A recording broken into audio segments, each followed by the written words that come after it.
Ok, a gente está aqui no terceiro bloco desse programa Urbanidades gravado na Serra da Capivara, aqui em São Raimundo Nonato, no Piauí. Nesse terceiro bloco, como a gente havia comentado, a gente vai entrevistar, ou bater um papo aqui com a, vou chamar de professora? Como você quiser. Um título merecido ao longo da sua trajetória, a Niede Guidon, que é uma pesquisadora que está nessa região há um tempo considerável e que vai conversar aqui com os nossos dois amigos, o professor Rodrigo e o professor César, sobre, para fechar um pouco nesse bate-papo, o que foi apresentado para você ao longo desses 3 blocos. Como o bloco é curto e eu falo muito, mesmo com pequenas intervenções, a gente promete que, em vez de podcast para esse Urbanidades, a gente vai ter um bate-papo com ela um pouco mais extenso. Depois que acabar o programa, você pode entrar no site www.programaurbanidades.com.br e acompanhar essa conversa que promete ser bastante interessante. Então, para não perder mais tempo, obrigado por nos receber. Eu vou passar a palavra ao Rodrigo e ao César, que vão conduzir um pouco esse bate-papo. Bom, professora Niede, inicialmente eu gostaria muito de agradecer à senhora, né, essa generosidade de nos receber. E eu fico pensando, né, como também um pesquisador da área de humanidades, como que a senhora avalia esses 40 anos de missão francesa que possibilitou a senhora estar num espaço como esse e também chamar a atenção dessa maravilha da humanidade que é o Parque Nacional? Bem, eu acho que, do ponto de vista da pesquisa, os resultados são excelentes. Não é uma pesquisa interdisciplinar absolutamente voltada para diversas disciplinas, com resultados muito, muito bons, não é? E sempre com a possibilidade de trabalhar. Continuamos trabalhando todos os dias do ano em pesquisa, com financiamentos não só da França, mas também do Ministério de Ciências e Tecnologia do Brasil, CNPq, que nunca deixou de nos apoiar. A parte de pesquisa é perfeita, né?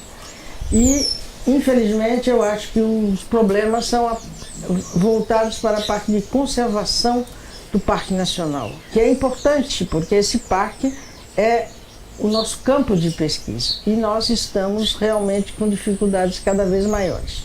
Eu vou fazer perguntas também, só para conseguir me conter. A senhora acha que falta uma apropriação por parte da comunidade do que é o parque? Isso pode acontecer também? Não, essa é uma coisa de terceiro, sabe? Isso não é nosso. Não, mas a população sabe muito bem que é graças ao parque que esta região mudou muito, porque quando eu cheguei aqui era um povoado absolutamente miserável, sem correio, sem banco, sem nada. E hoje é uma cidade já bem desenvolvida e, sobretudo, sabem que o maior empregador da região é o parque e tudo aquilo ligado ao parque, turismo e tudo isso. Não é? Quer dizer, então a população sabe muito bem que o futuro da região está ligado ao Parque Nacional. Professora, nós estamos acompanhando a senhora a longa data, tivemos aqui o professor Rodrigo de História há 2 anos atrás, aproximadamente, e nós temos acompanhado a senhora falando sobre a situação atual do parque. Em diversos meios de comunicação, o parque atualmente ele está enfrentando um problema. Nós enfrentamos problemas há bastante tempo, porque antigamente nós tínhamos recursos não somente de Brasília, mas sobretudo da compensação ambiental, que as empresas cujo trabalho perturba o meio ambiente eram obrigadas a dar uma parte para as instituições que protegem o meio ambiente. E nós sempre tínhamos de empresas como a Vale, próprio Correios e várias empresas que nos faziam doações. E também a Petrobras, sempre pela Lei Rouanet, nos enviava recursos. Então, mesmo que Brasília não mandasse, nós tínhamos isso.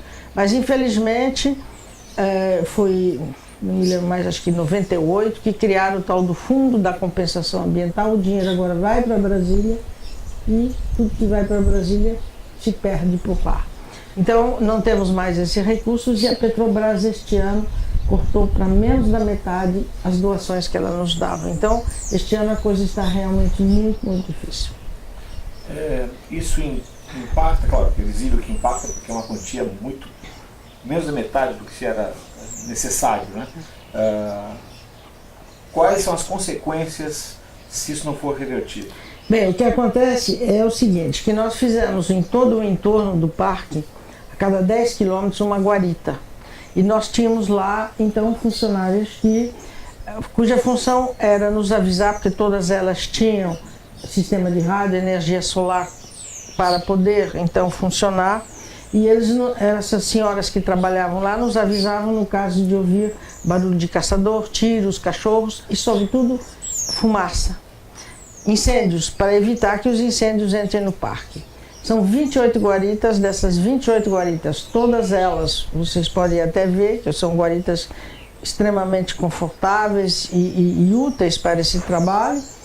Dessas 28, somente 12 estão funcionando. Por falta de recursos. Em 2003, por causa da falta de recursos, de 270 funcionários, nós passamos a 140. Tivemos que despedir, e o que impactou, inclusive, a população local e isso, a proteção do parque, não?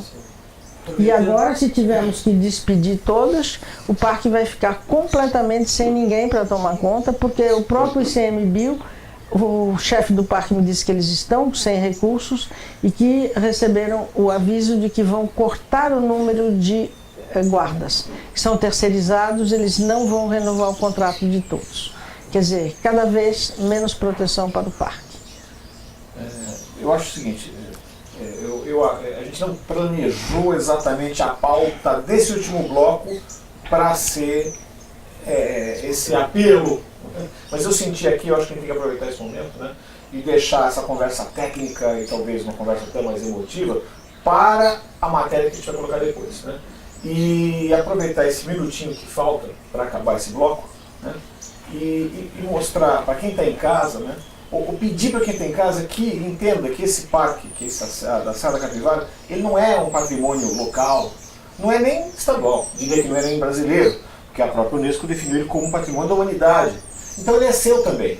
E ele está aqui esperando que você se manifeste de forma pacífica e clara, porém contundente, pedindo àqueles que estão lá em cima só suspensando de atitude, né?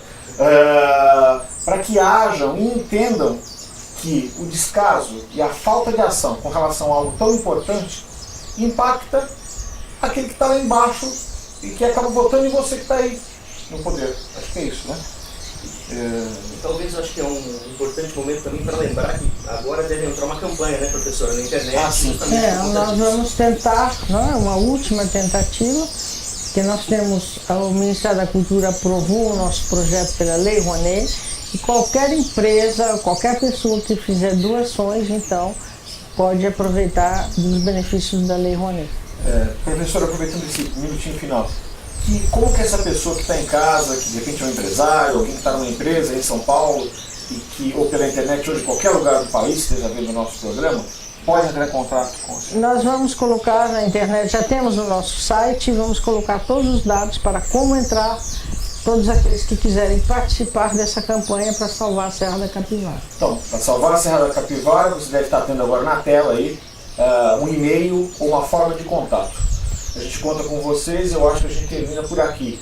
Não perca no site, então, essa conversa que continua com a professora Niede Guidon.